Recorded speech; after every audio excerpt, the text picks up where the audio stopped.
Alyssa Thomas complaining about the fans. Alyssa Thomas from the Phoenix Mercury saying the Indiana Fever fan base was racist last season. Nobody has told their players, hey, why don't you quit attacking the fans? Why don't you quit bad-mouthing the fans? She's referring to Caitlin Clark fans. 2 minutes ago, Alyssa Thomas just couldn't help herself. Alyssa Thomas, she makes some comments about the fans again because that's all she seems to focus on. During what should have been a celebration of women's basketball, she took yet another shot at the Caitlin Clark fan base and Indiana Fever supporters. Why don't you quit labeling the fans? And honestly, it's looking more like jealousy than concern. Before we get into this wild situation, drop a comment below if you're 100% Team Caitlin Clark. Let's show her who the real MVPs are, the fans who've had her back since day one. Of course, you know who she's referring to. She's referring to Caitlin Clark fans. That's who she's referring to. She's not referring to anybody else because you never heard her speak on this stuff 3 years ago. Let's be honest, Alyssa Thomas didn't just make a general statement about fans. Her recent comments were a not-so-subtle jab aimed directly at Caitlin Clark's growing fan base, and the timing makes it obvious. Our sports culture, I think so many fans, they have the freedom to say whatever they want to us, and unfortunately, there's a lot of nasty things that come with it. At the WNBA All-Star Weekend, while most players were celebrating and engaging with supporters, Alyssa took to the mic to complain. So many fans feel they have the freedom to say whatever they want to us. There's a lot of nasty things that come with it. You know, at the end of the day, we're here doing our jobs, and you know, they don't have people coming to their jobs saying these nasty things. So, yeah, we definitely have to protect the players better. It's unfortunate that it's come to this point, but I know we're going to continue to speak up about it, and we're just trying to play basketball. That's all. We have to protect the players better. That's what she said, but it's what she didn't say that speaks volumes. Who Alyssa Thomas was, and if she was walking down the street, you wouldn't even know who she was, and you wouldn't even think to say, oh, she plays in the WNBA. Because just a year ago, Alyssa wasn't making these complaints. In fact, no one even cared what she thought.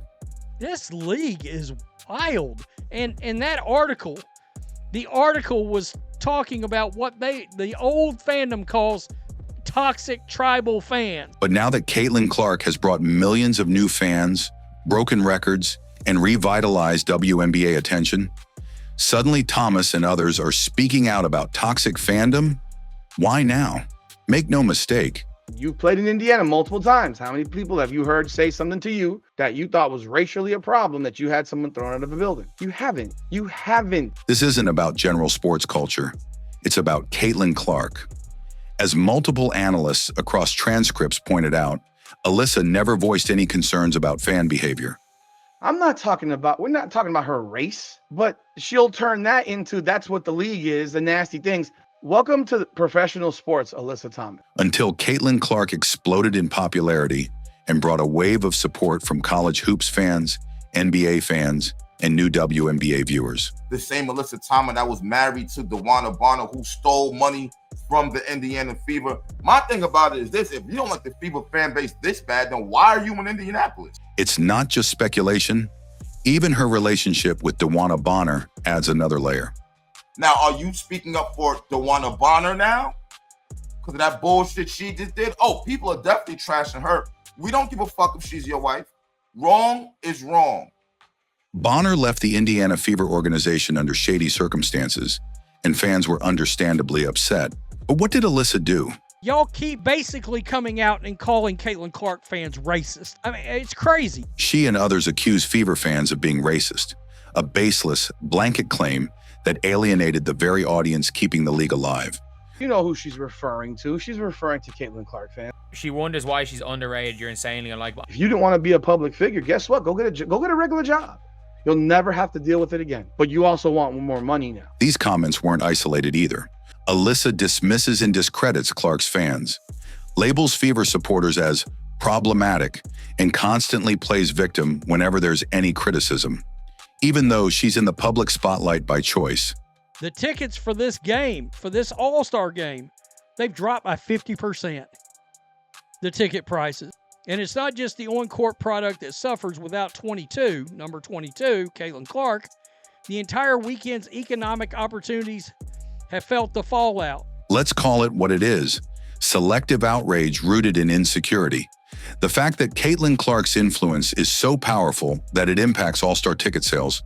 Caitlin Clark gets hurt, and guess what? Your demand vanishes because people ain't going to pay up to see these athletes that are ungrateful that their sport's growing. People aren't paying up for that. And we are here, right here. Jersey numbers and national media coverage has created obvious tension. And players like Alyssa Thomas seem to resent that shift. But instead of rising to the moment, Thomas and others have chosen to blame the fans, not the system. The same fans who are driving up TV ratings, buying tickets, and actually showing up for women's basketball. Nasty things and fans talking trash, as long as that stuff isn't nasty in terms of racially negative to you, and not to mention most of the people doing that stuff are trolls. They're not fans of a sport. And ironically, most of these so-called toxic fans are just doing what sports fans have always done: cheer hard, criticize fairly, and support their favorite players passionately. But suddenly, when it's Caitlin Clark at the center of that love, it's a problem. It's becoming clearer by the day. This isn't about player safety. It's about Caitlin Clark being too big, too fast, and certain veterans can't handle it. I mean, the old fandom don't even want these. There was somebody in there talking about they don't want to hear people booing opposing players when they're at the free throw line. It's one thing to stand up for players' rights and speak out against harassment. But when Alyssa Thomas, of all people, starts preaching about how players need to be protected, that's when it turns into pure hypocrisy. This is the same Alyssa Thomas who's built a reputation as one of the dirtiest players in the WNBA. Fans aren't making this up. The evidence is everywhere. Whether it's the hard blindside screen that nearly broke Caitlin Clark's jaw, or the physical takedown of Angel Reese last season, Alyssa isn't some passive victim trying to survive fan scrutiny. Indianapolis, y'all did it right. It looked like everybody's having a ball out there. I don't hear anybody. I haven't heard one racist incident. I haven't heard anything all weekend. Stud Bud's been live for 72 hours. We ain't heard nothing. She's been actively dishing out cheap shots on the court for years, and yet here she is, sitting at a press conference, painting herself as the target, acting as if fans are somehow the villains for calling her out. Her words: "We just want to play basketball, and people say nasty things to us." What don't you get about y'all been losing money every fucking season? Y'all need as many fans as y'all can get. Y'all need as many fans as y'all can get. If the NBA didn't have y'all back, y'all probably would have lasted 3 years tops before giving up. We just got to stop playing. Oh, we just want to play basketball. Then play basketball and stop bitching and crying about the fans, please. Fall flat when you remember she's the one out here delivering elbows, shoulder checks, and high-impact collisions like it's a wrestling match. Let's not pretend she's unaware of how she plays. She knows exactly what she's doing. Her physicality isn't a fluke, it's a pattern. And yet the moment fans speak up about it, the moment commentators call out her reckless plays, suddenly it's too much, and she wants players to be protected? Y'all can't ask for more money, but then complain about the people who are actually watching, who are actually growing this shit, because we're all watching y'all games. And now it's like, oh man, look at these people. Well, we can go back to not watching where y'all just won't get no more money. Protected from what? Accountability? If anyone needs protecting right now, it's the young rookies like Caitlin Clark who are getting thrown to the floor, screened with malice, and mocked online for simply being popular. And yet somehow, Thomas flips the script to act like she's under attack, all while fans are watching replays of her charging through picks and shoving 22-year-olds mid-game. The truth is, this isn't about keeping players safe. It's about controlling the narrative. Alyssa Thomas doesn't want people questioning her tactics. You've played in Indiana multiple times. How many people have you heard say something to you that you thought was racially a problem that you had someone thrown out of a building? She doesn't want fans criticizing her behavior because deep down, she knows it would never fly in the NBA or any other major league. If she pulled the same stunts in front of Philly or New York crowds, the boos would rain down so loud she'd have to wear headphones. But the WNBA is in a unique position right now. Surging attention, massive growth, and new eyes on every game. And players like Alyssa, who've gone unchecked for years, are suddenly feeling that spotlight. and they don't like it. They don't sit down the entire time. It's like a freaking madhouse. It's like a madhouse. And you're sitting here talking about the WNBA and how the people in the seats are talking about you in the WNBA. What's worse is how she hides behind the idea that other jobs don't face this kind of criticism. That's nonsense. Public-facing roles in every industry get pushback.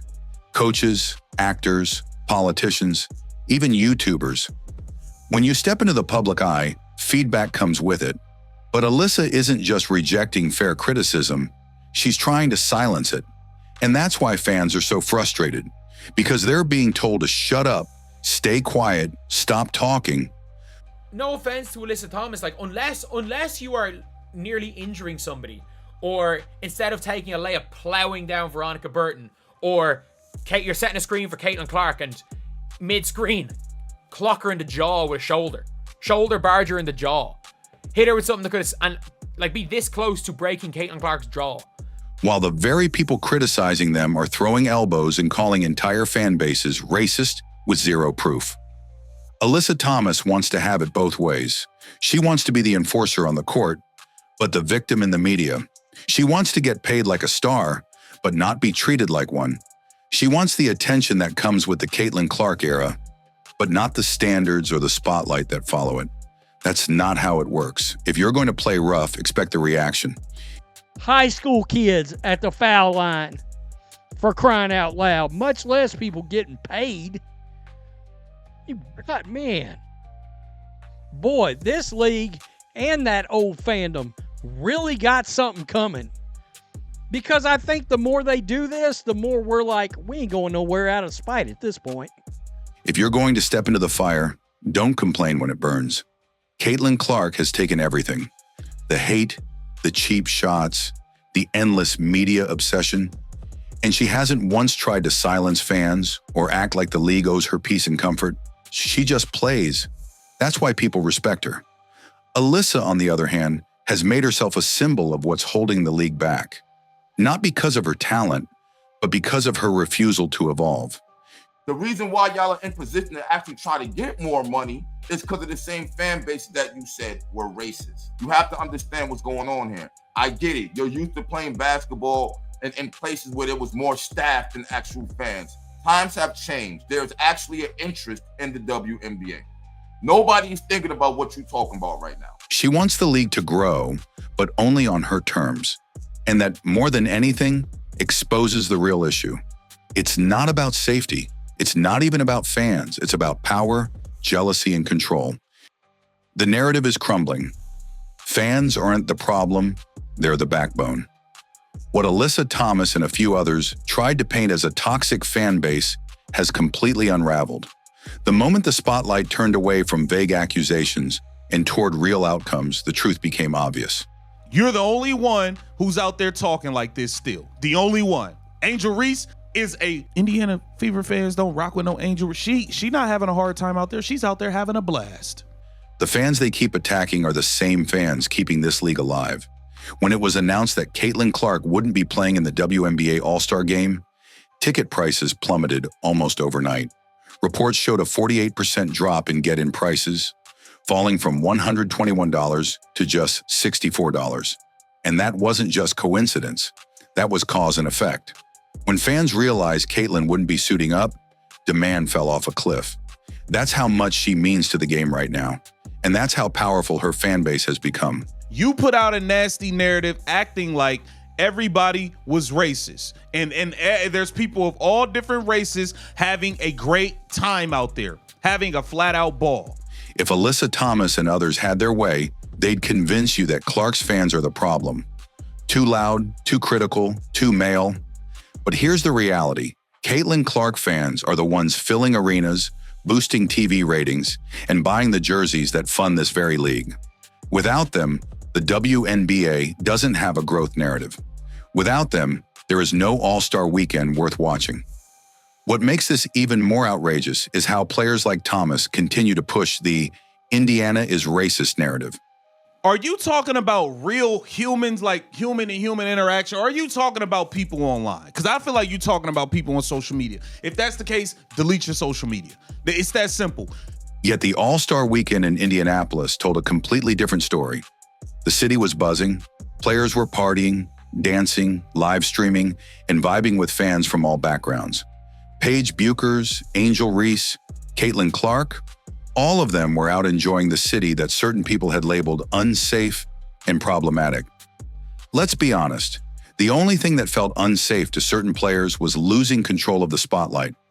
Once the new era began, and once players like Clark, Reese, and Buchers started drawing massive crowds, the veterans who had dominated WNBA conversations for years started to fade, and it clearly didn't sit well.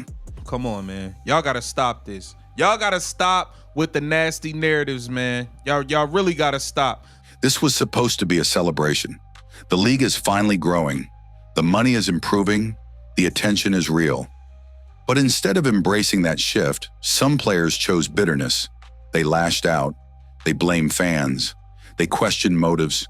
They called entire fan bases racist without evidence, hoping to shift blame for their own irrelevance. Meanwhile, Clark hasn't fed into it. People can look at your game and sit here and criticize your game, whether they think your game is good or they think your game is bad. But you guys take these things and you make them personal. They're not personal. I think you suck. You suck. That's my opinion. If you suck, I don't think she sucks though. But if that's an opinion of somebody, if someone thinks someone sucks, like please stop. She hasn't fired back. She hasn't played victim. She keeps her head down and keeps playing ball. Even as players shove her, throw elbows, and treat her like a punching bag for the league's growing pains. That's why she's the face of the league, and that's why the fans ride so hard for her. And let's not forget, even WNBA players themselves don't seem to rate Alyssa Thomas very highly. She barely scraped into the All-Star conversation. You're in a CBA and you're demanding more money. Well, what happens when you want more money? When you're demanding more and when you're getting more attention, guess what happens? More criticism comes. Players voted her outside of the top 5 in her own position group. That says a lot. The public doesn't trust her. The league's biggest new fan base doesn't respect her. And her peers, they're not exactly singing her praises either. This isn't about criticism. This is about reality. The league is changing, fast, and not everyone can keep up. The old guard that used to run the narrative can't control it anymore. It's unfortunate that it's come to this point, but I know we're going to continue to speak up about it, and we're just trying to play basketball. That's all. No. You're not just trying to play basketball. That's not what you're trying to do. You're trying to control the game. You're trying to keep certain people out of the game. Y'all want more money, but yet you don't want the fans involved. I don't understand how that works. Social media, YouTube creators, analysts, and fans now drive the conversation. And trying to shame or silence them isn't just wrong. It's backfiring. Alyssa Thomas and others can keep trying to push their narrative, but the facts don't lie. Caitlin Clark is the WNBA's biggest draw, and the fans who follow her are the reason this league is even part of national conversation. If anything, the WNBA doesn't need to be protected from the fans. It needs to be protected from the very people who keep alienating them. This league is wild. And that article, the article was talking about what the old fandom calls toxic tribal fans. I mean, the old fandom don't even want these. There was somebody in there talking about they don't want to hear people booing opposing players when they're at the free throw line. So while Alyssa Thomas keeps throwing shade, Caitlin Clark keeps showing up with class, toughness, and the kind of impact this league has never seen before. The truth is clear. Fans aren't the problem. They're the reason the WNBA is rising. If you stand with Caitlin Clark and everything she's doing for the game, hit that like button, drop a comment, and make sure you subscribe. This movement is just getting started, and we're not going anywhere.